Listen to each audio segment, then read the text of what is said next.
En hier is vanoggend se nuusbulletin.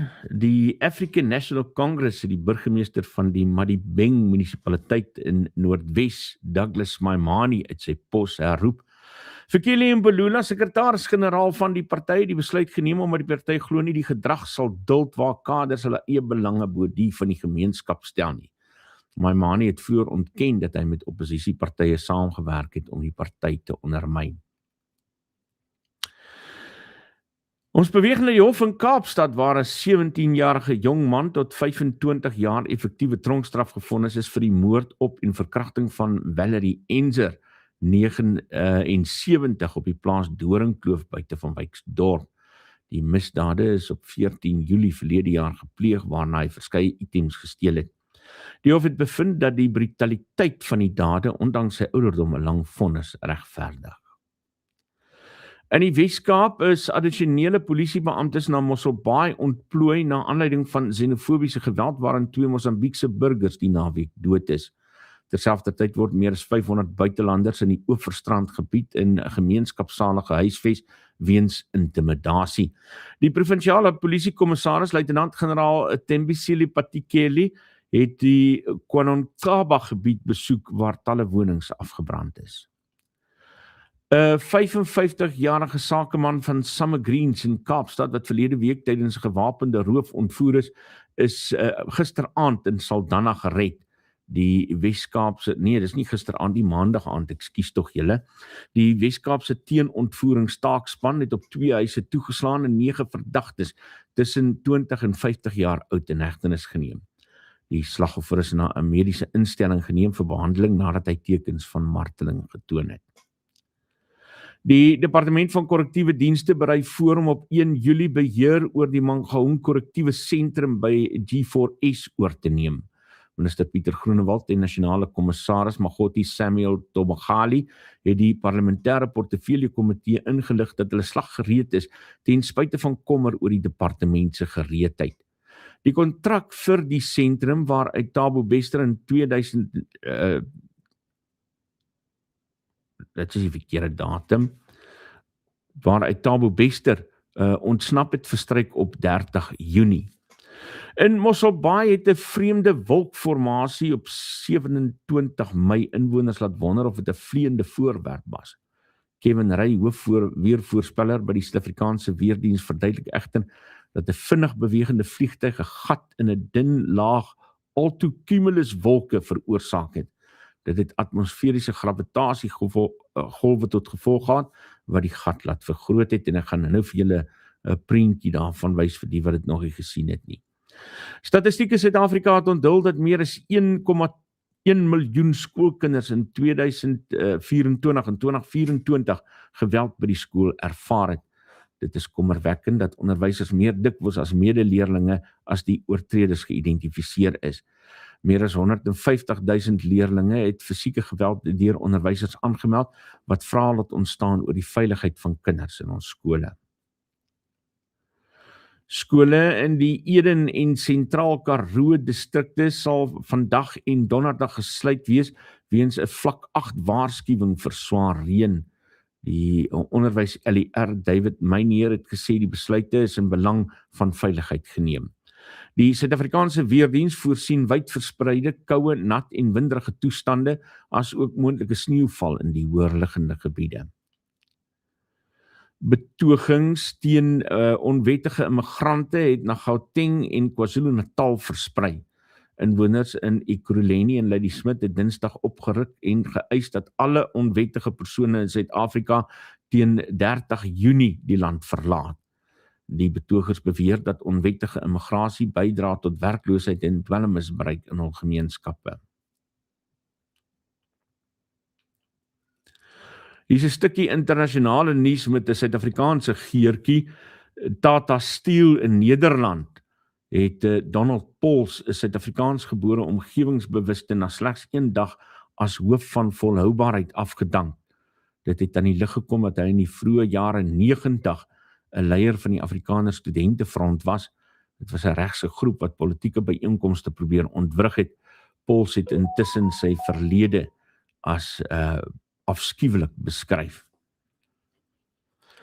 Die maatskappy Anthropic het toegang tot sy kragtige kunsmatige intelligensiemodel Mythos aan 150 organisasies wêreldwyd uitgebrei. Die model is merkwaardig suksesvol in die identifikasie van sekuriteitslekke in sagteware kode. Dit het kommer laat ontstaan oor die moontlike misbruik deur kuberkrakers, maar word nou deur groot tegnologiemaatskappye getoets. 2 amptenare van die stad Mbombela, Sibusiso Dube en Mandla Shongwe is deur die valke in hegtenis geneem vir beweerde bedrog met munisipale eiendom. Hulle word daarvan beskuldig dat hulle munisipale huise onwettig verkoop het ten spyte van 'n moratorium wat in 2023 ingestel is. Die saak is tot 5 Junie uitgestel. Inwoners in die Laagveld is op hulle hoede nadat 'n leeu uit die Kruger Wildtuin ontsnap het. Ons het gister daaroor berig. Die leeu is nog steeds op loop. Een van die 2 leeu's is reeds suksesvol gevang. Hy's met 'n pyl geskiet, maar die tweede een word nog vermis hier in die uitkyk area. En die Mpumalanga Toerisme en Parkeraad waarsku inwoners om nie vals inligting of kunsmatige intelligensie gegenereerde foto's te versprei nie. 'n 69-jarige man is maandag aand tydens 'n gewapende roof op 'n klein hoewe in Kromdraai naby Hammanskraal doodgeskiet. 3 aanvallers het die huis binne gegaan, die slagoffer se broer vasgebind en die slagoffer doodgeskiet toe hy die deur oopgemaak het. Die verdagtes het in 'n silwer Volkswagen Passat van die toneel gevlug. 2 mans is in Mosambiek in hegtenis geneem vir ondervraging in verband met die moord op Dina en Ernst Barre by Crooks Corner in die Kruger Wildtuin. Die egpaar is op 20 Mei vermoor terwyl hulle daar gekamp het. Die polisie soek tans na 'n derde verdagte. Die artikel 89 komitee sal voortgaan met sy werk om te bepaal of president Cyril Ramaphosa in 'n staat van beskuldiging geplaas moet word, ten spyte van sy reg om die Phala-Phala verslag deur die hof te laat hersien. Makashule Ghana van Rise Mzansi het gesê die komitee sal sonder vrees of vooroordeel te werk gaan. Opposisiepartye soos die MK-party en die EFF het Ramaphosa se begrotingsrede in die parlement geboikot. Die beroepsjagter Anton Ras staan in die Hooggeregshof in Pretoria tereg vir sy beweerde rol in die onwettige handel in renosterhorings. Die staat het sy saak na 16 jaar gesluit en die verdediging beplan nou 'n ontslag aansoek. Die saak spruit uit 'n voorval in 2010 op 'n jagplaas in Noordwes. Buitelandse nuus in Parys is argeoloog besig met wat as die opgrawing van die eeu beskryf word onder die Notre Dame kathedraal. Tydens die werk om die voorplein te verfraai is duisende voorwerpe ontdek, insluitend 'n muntstuk uit die 4de eeu met die gesig van keiser Konstantyn. En dit bied 'n seldsame kykie in die geskiedenis van Parys wat tot by die Romeinse tydperk terugstrek. Iran het na bewering sy kommunikasie met bemiddelaars oor 'n wapenstilstand in die oorlog met die Verenigde State in Israel gestaak. President Donald Trump het egter die beweringe as vals verwerping gesê gesprekke duur voort. Intussen lê Iran onder sy hoogste inflasiekoers sedert die Tweede Wêreldoorlog. Israel het sy aanvalle in Suid-Libanon voortgesit, maar Libanon sê 'n gedeeltelike wapenstilstand met Hezbollah blyk te hou. Onder die ooreenkoms sal Israel nie Beirut bombardeer nie, in ruil vir Hezbollah wat sy aanvalle op Israel staak.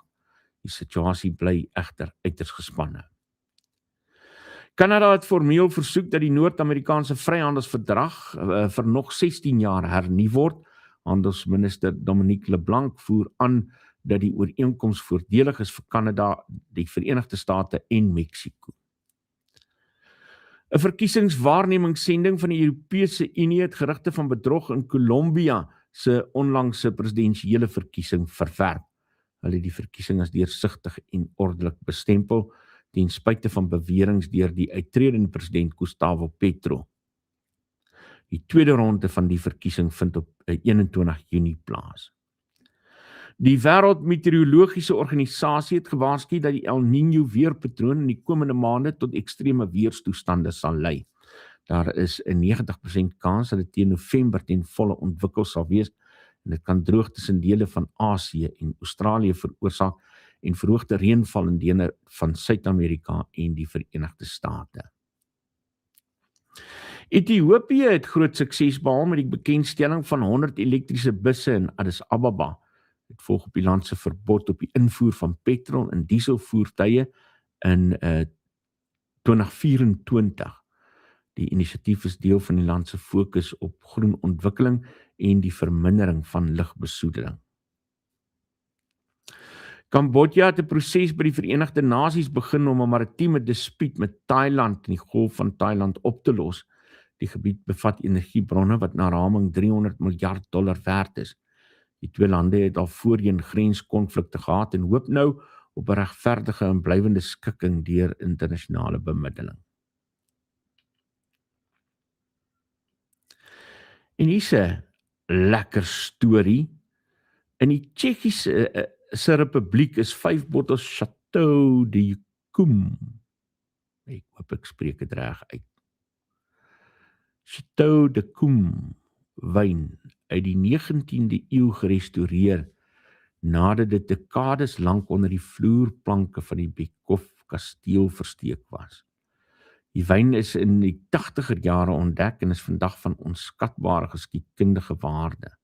Maar is geen planne om hierdie wyn te verkoop nie.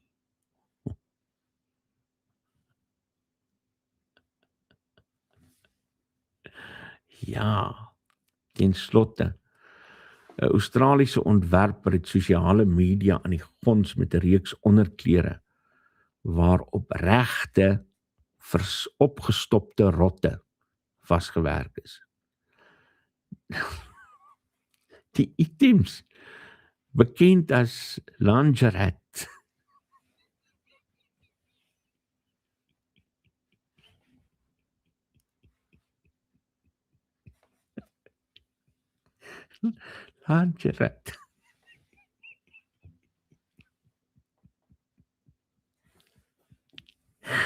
word vir so wat $190 verkoop.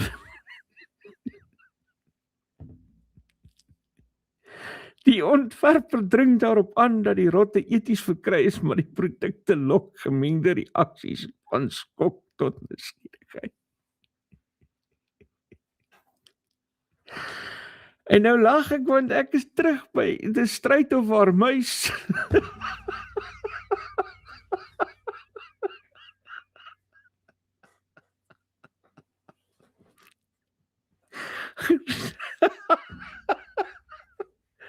Imagine so 'n deurtrekkertjie met 'n opgestopte rot, baie strategies vasgemaak. And you have a Stryd of Our Muis. Sy trek net hier. Ja, kan jy dink as jy dan dit gee 'n hele nuwe betekenis aan. Wys jou muis.